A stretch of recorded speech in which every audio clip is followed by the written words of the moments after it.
बहुत से लोग सोचते हैं कि बुद्ध को नमस्कार करना ही सबसे बड़ी पूजा है, लेकिन स्वयं भगवान बुद्ध ने कहा, मेरे सामने झुकना ही वंदना नहीं है।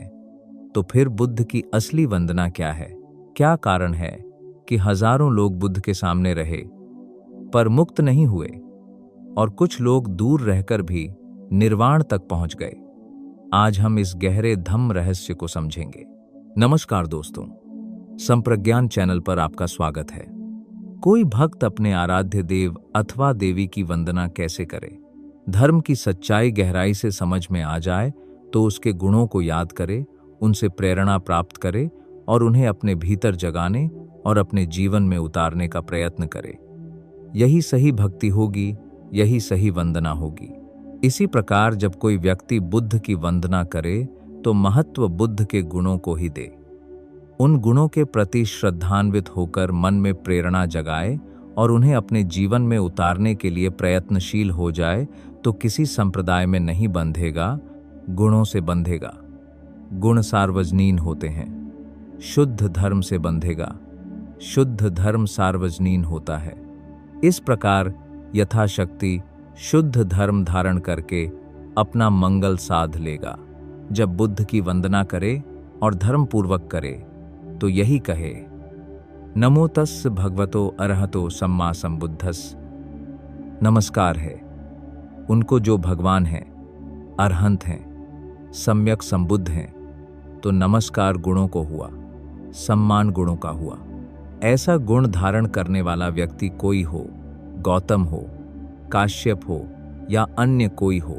इसीलिए शुद्ध धर्म के क्षेत्र में सही वंदना करते हुए यही कहा जाता है, ये च बुद्धा अतीता च, ये च बुद्धा अनागता, पच्चुपन्ना च ये बुद्धा, अहं वंदामि सब्बदा। मैं सर्वदा उन बुद्धों की वंदना करता हूँ जो भूतकाल में हुए, उन बुद्धों की वंदना करता हूँ जो भविष्य काल में होंगे और उन बुद्धों की वंदना करता हूँ जो वर्तमान काल में हैं। इस प्रकार की गई वंदना किसी एक व्यक्ति की नहीं, बल्कि तीनों कालों के बोधि प्राप्त सभी व्यक्तियों की है।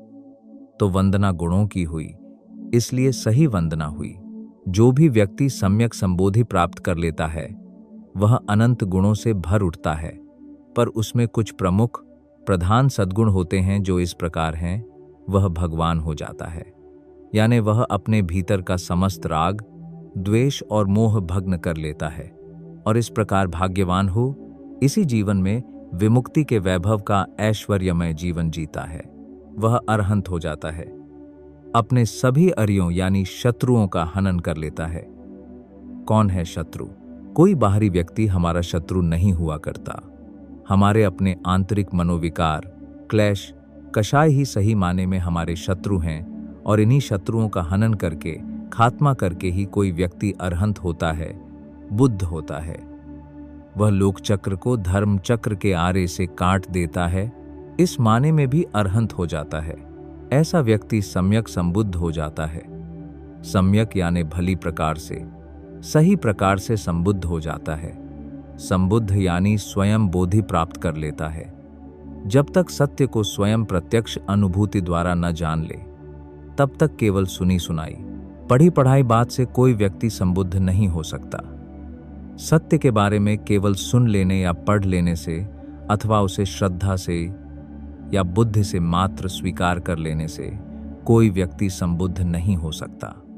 केवल शील के बल पर ही नहीं, केवल चित्त को अडोल अविचल कर देने वाली समाधि के बल पर ही नहीं, बल्कि स्वयं अपनी प्रज्ञा द्वारा सत्य को जान लेता है, वही संबुद्ध होता है। प्रज्ञा भी मात्र श्रुतमयी नहीं, मात्र चिंतनमयी नहीं, बल्कि भावनामयी प्रज्ञा द्वारा स्वानुभूति के आधार पर नाम और रूप के यानी चित्त और शरीर के अनित्य धर्मा स्वभाव का साक्षात्कार करके और फिर इस अनित्य क्षेत्र को भी बींधते हुए नित्य धर्मा परम सत्य निर्वाण का स्वयं साक्षात्कार कर लेता है, तो ही सम्यक संबुद्ध होता है।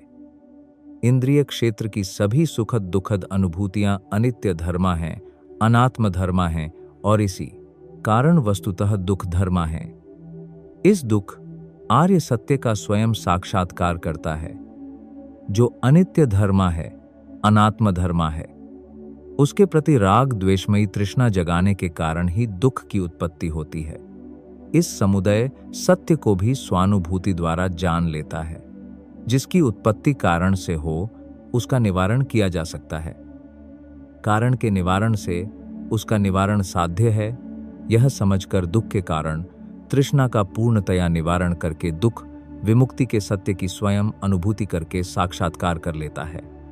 इस तृष्णा निवारण का कोई तरीका होना चाहिए, कोई विधि होनी चाहिए। उस विधि को भी स्वयं भावित करके अनुभूतियों के स्तर पर जान लेता है और दुख से छुटकारा पा लेता है। ऐसा स्वयं कर लेता है तो ही स्वयं बुद्ध होता है, यानी संबुद्ध होता है। सम्यक रूप से यह अवस्था प्राप्त कर लेता है, इसीलिए सम्यक संबुद्ध कहलाता है। कोई व्यक्ति बुद्ध होता है तो विद्याचरण संपन्न हो जाता है, यानी विद्या और आचरण दोनों में संपन्न हो जाता है। क्या है विद्या, क्या है आचरण? विद्या वह जो अविद्या को दूर करे, अविद्या वह जो सच्चाई पर आवरण डाले, उसके प्रति भ्रम पैदा करे।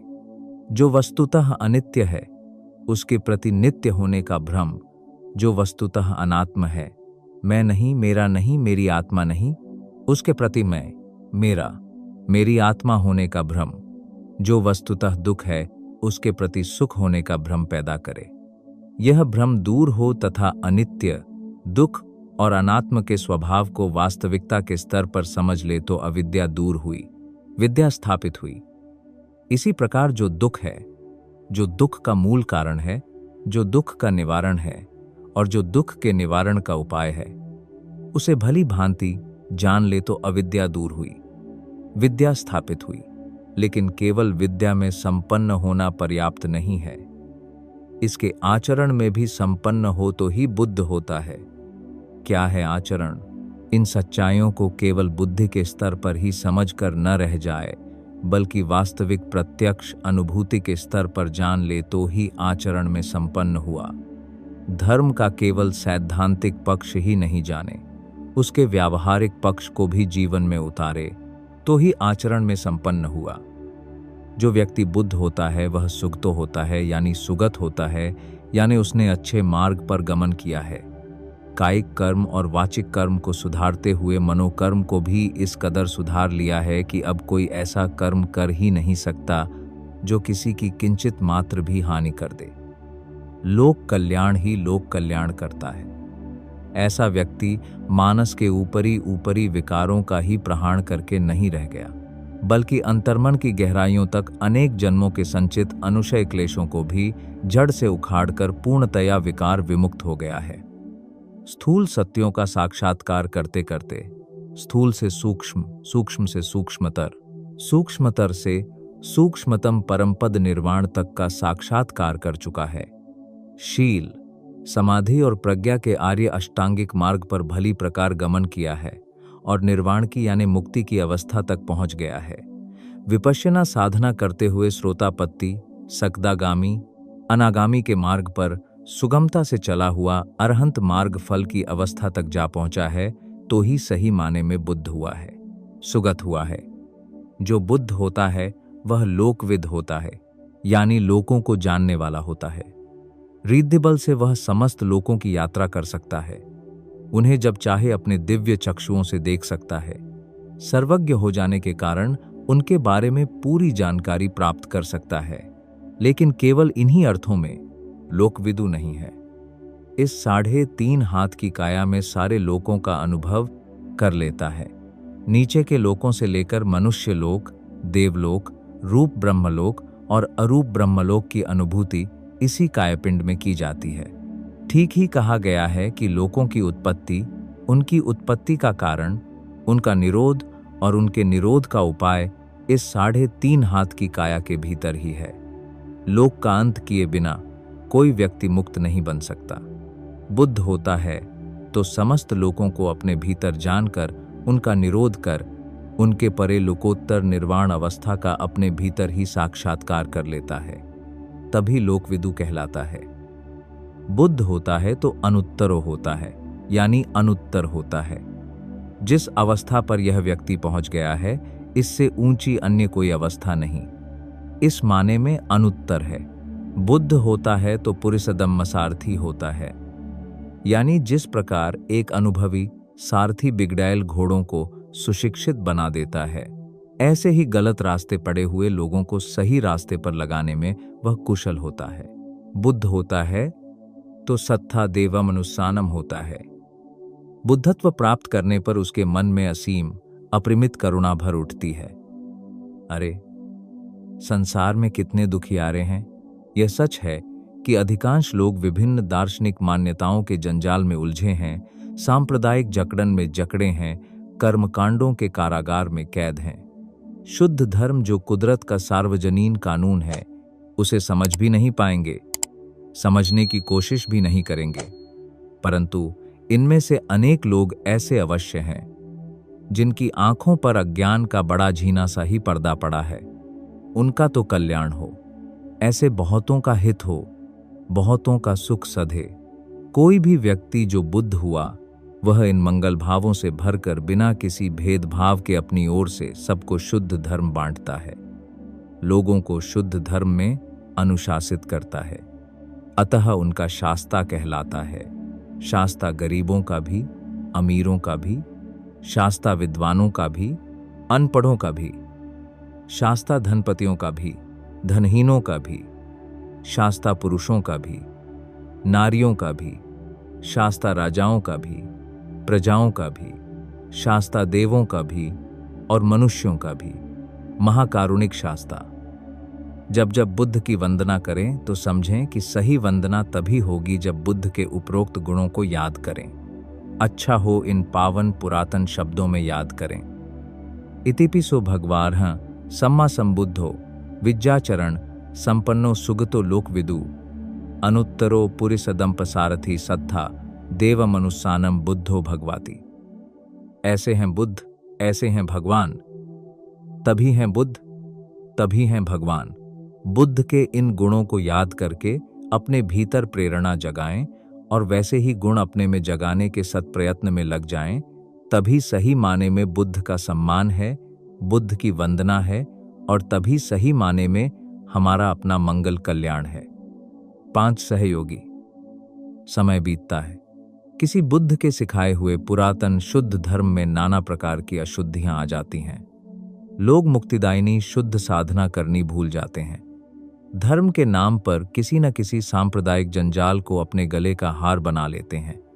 कर्मकांड प्रमुख हो जाते हैं, बाह्य आडंबर प्रधान हो जाते हैं और फिर भिन्न भिन्न थोथी काल्पनिक दार्शनिक मान्यताओं का घटाटोप सच्चाई के मुक्ति पथ को आंखों से ओझल कर देता है। ऐसे समय कोई व्यक्ति सत्य की खोज करता हुआ फिर शुद्ध मार्ग ढूंढ निकालता है, स्वयं उस पर आरूढ़ होकर परम सत्य के अंतिम लक्ष्य तक पहुंचता है और शुद्ध बुद्ध हो जाता है। भव संस्कारों की बेड़ियां तोड़कर भवबंधन से पूर्णतया उन्मुक्त हो जाता है। लोकीय और लोकोत्तर सभी सच्चाइयों से पूर्णतया भिज्ञ हो जाता है। ऐसा व्यक्ति जगत जंजाल में उलझे हुए लोगों की दयनीय दशा देखकर असीम करुणा से भर उठता है। जानता है कि सारे लोग मुक्ति के इस कठिन मार्ग पर चलकर अंतिम लक्ष्य तक नहीं पहुंच पाएंगे, पर जितने इसके योग्य हैं उन्हें तो यह विमुक्ति पथ मिले। अन्य लोग भी जितने जितने चल पाएंगे उतने उतने तो लाभान्वित होंगे ही, इस जन्म में नहीं तो किसी भावी जन्म में मुक्त हो जाएंगे। कोई इस मुक्ति मार्ग पर एक कदम भी नहीं चलना चाहेगा, तो क्या किया जाए? ऐसा व्यक्ति अपने ही मंगल से वंचित रह जाएगा। समीप ही गंगा बहती हो तो भी प्यासा का प्यासा रह जाएगा, पर जो जितना लाभ उठा पाएंगे उतना तो उठाएं। उन्हें वंचित क्यों रखा जाए? इस अत्यंत करुण चित्त से मार्ग प्रकाशित करने के लिए कृतसंकल्प होता है। आरंभ में कुछ कठिनाइयां आती हैं। भिन्न भिन्न मत मतांतरों में उलझे हुए लोग मन में शंकाएं जगाते हैं। क्या यह व्यक्ति सचमुच बुद्ध हो गया है? यह जो बताता है, क्या यह सचमुच मुक्ति का मार्ग है? हमारी परंपरागत मान्यता से तो मेल नहीं खाता। सही मार्ग कैसे होगा? आदि आदि शंकाएं कुशंकाएं मन में जगाते हैं, पर उसकी अमृत वाणी सुनकर धीरे धीरे आश्वस्त होते हैं। स्वानुभूति द्वारा उनके प्रति और मुक्तिदायिनी साधना विधि के प्रति सर्वथा निःशंक हो जाते हैं। भगवान गौतम बुद्ध सम्यक संबोधि प्राप्त कर जब अपने 5 तपस्वी साथियों को विमल विमुक्ति का मार्ग दिखाने ऋषिपत्तन मृगदाय गए तो यही हुआ।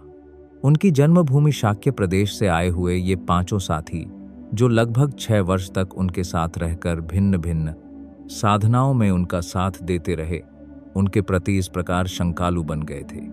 अपनी अंधी मान्यता का आवरण उन्हें यह स्वीकार ही नहीं करने देता था कि यह व्यक्ति सम्यक संबुद्ध बन गया होगा। उन्होंने इसे कायदंडन की घोर तपस्या करते हुए देखा था।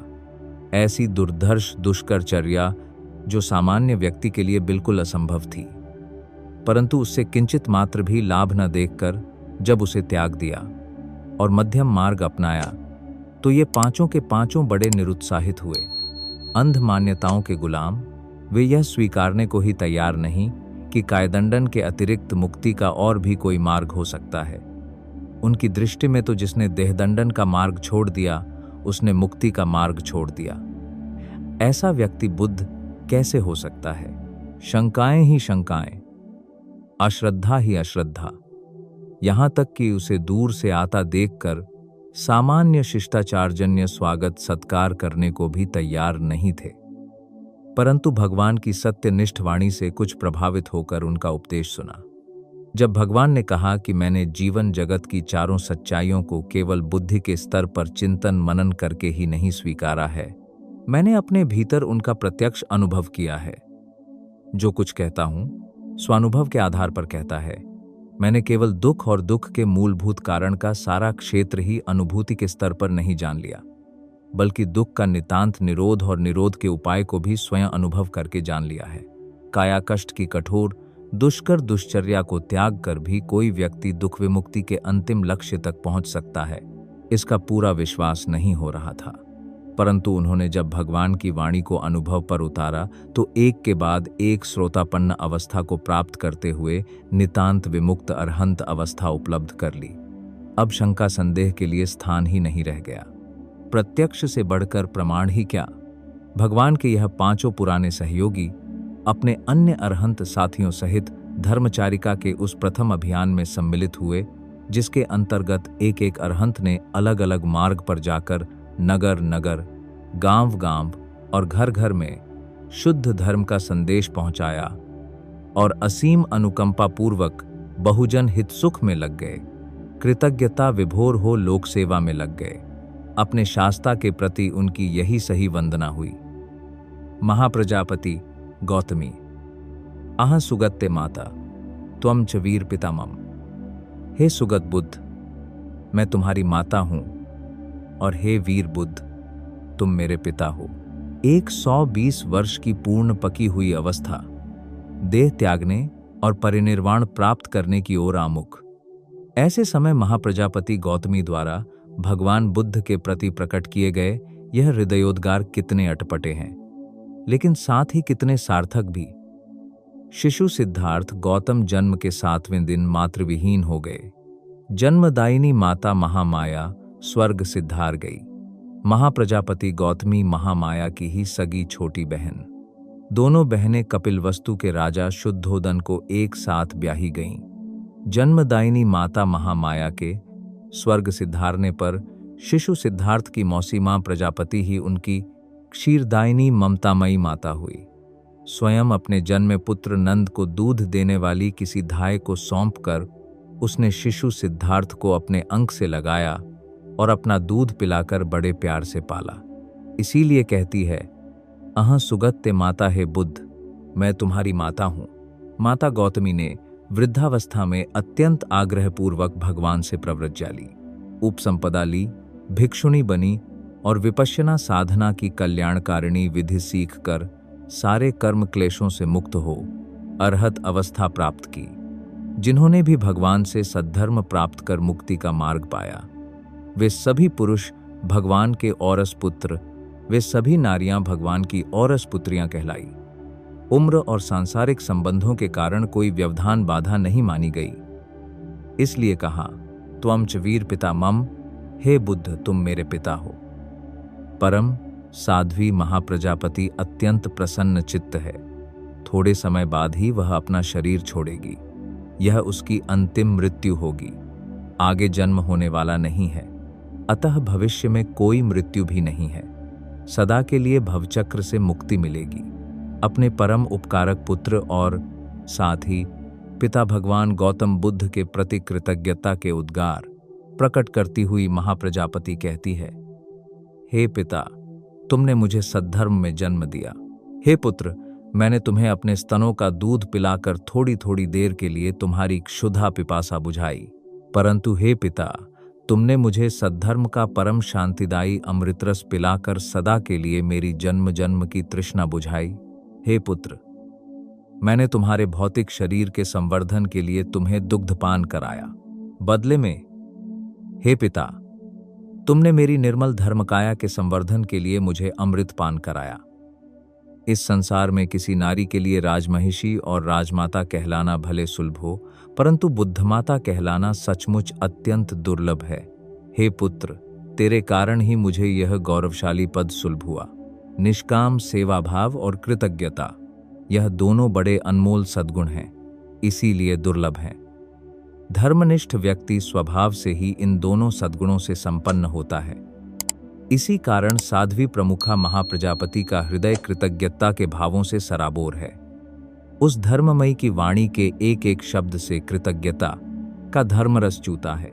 वह अपने अभिज्ञान धर्मबल से अपने अनेक पूर्व जन्मों का स्मरण करती है और कहती है, इस संसार में मैं कितनी बार कहीं किसी की माता, किसी का पुत्र, किसी का पिता, किसी का भाई, किसी की दादी, नानी बनी, परंतु प्रत्युत्पन्न सत्य को यथाभूत देख सकने की विपश्यना विधि न जानने के कारण इस भवचक्र में बिना कुछ पाए, बिना रुके संसरण ही करती रही। इस बार मैंने मार्गदर्शक शास्ता भगवान बुद्ध को पहचान लिया। परिचिन्नो मया सत्था। इस बार मैंने भगवान के दर्शन जिस प्रकार करना चाहिए वैसे कर लिए। दिट्ठो ही मैं सुभगवा, और परिणाम स्वरूप मैं मुक्त हो गई हूं। अब यह मेरा अंतिम शरीर है। भव संसार में अब मेरा जन्म क्षीण हो गया है, आवागमन बंद हो गया है। अब मेरा पुनर्भव नहीं है। मैंने सारे दुखों का परिज्ञान प्राप्त कर लिया है, यानी उनकी उत्पत्ति से लेकर पूर्ण क्षय तक की सभी अवस्थाओं का साक्षात्कार कर लिया है। फलस्वरूप दुखों के मूल कारण तृष्णा के स्रोत को सुखा लिया है। आर्य अष्टांगिक मार्ग की भावना करके मैंने इंद्रियातीत निर्वाणिक परम सत्य का अनुभव कर लिया है। जिस प्रकार मेरे दुख कटे हैं, उसी प्रकार भगवान बुद्ध से प्राप्त प्रशिक्षण के कारण जन्म, जरा, व्याधि और मरण के बंधनों में बंधे हुए अनेक लोगों के दुख पुंज कटे हैं। ऐसे अवसर पर प्रजापति अपनी स्वर्गीय बहन महामाया का स्मरण करती है और कृतज्ञता विभोर होकर कहती है, बहुनम वत अत्थाय माया जनई गौतमम। हे माया, तूने सचमुच बहुतों के कल्याण के लिए ही गौतम को जना। और भगवान के प्रति असीम श्रद्धा प्रकट करते हुए कहती है, हे भगवान, आपने मुझे और मेरी तरह अनेकों को दुखों से उबारा है। प्राणियों में सर्वश्रेष्ठ है बुद्ध। हे वीर, तुम्हें नमस्कार है। वह सही प्रकार के बुद्ध नमस्कार को खूब समझती है। सही ढंग से किए गए नमस्कार के परिणाम स्वरूप ही तो वह स्वयं मुक्त हुई थी। उसे कैसे भूलती भला? अतः औरों को भी वैसा ही नमस्कार करने का उपदेश देती है। उस महावत्सला के शीघ्र परिनिर्वाण की घोषणा सुनकर साध्वी संघ की वे भिक्षुणियां, जो अभी मुक्त अवस्था को नहीं प्राप्त हुई थी, उस ममतामयी के बिछोह का दुख न सह सकने के कारण करुण क्रंदन करने लगी। धर्ममयी साध्वी प्रमुखा महाप्रजापति गौतमी ने उन्हें समझाते हुए कहा, अरे, यह तो आनंद भेरी बजने की मंगल बेला है। जन्म मृत्यु के दुखों से सदा के लिए छुटकारा पाने का पावन उत्सव है। मेरी प्यारी पुत्रियों, ऐसे समय तुम्हारी आंखें गीली क्यों हैं? और फिर कहा, सचे मई दया अथि यदि चत्थि कतक जुता सद्धम्म द्वितीया सब्बा करोथ विरियंदम्हा। यदि सचमुच तुम्हारे मन में मेरे प्रति करुणा के भाव अथवा कृतज्ञता के भाव जागे हैं, तो उन्हें प्रकट करने का एकमात्र तरीका यही है कि तुम सद्धर्म में प्रतिष्ठित होने के लिए दृढ़ पुरुषार्थ करो। यही सच्ची वंदना है, यही सच्चा सम्मान है। इसी प्रकार भिक्षुओं में जो मुक्त अवस्था को प्राप्त नहीं हुए थे, वे भी इस प्रसंग से शोक विह्वल हो उठे। भगवान बुद्ध का चचेरा भाई यानी महाप्रजापति का भतीजा भिक्षु आनंद भी शोक संतप्त हो उठा। उसे समझाते हुए इस धर्ममयी की मंगलवाणी फूटी, गंभीर ज्ञान सागर भगवान बुद्ध की सेवा में निरंतर तत्पर रहने वाले आनंद, इस हर्ष की बेला में तुम्हारा शोक प्रकट करना शोभनीय नहीं है।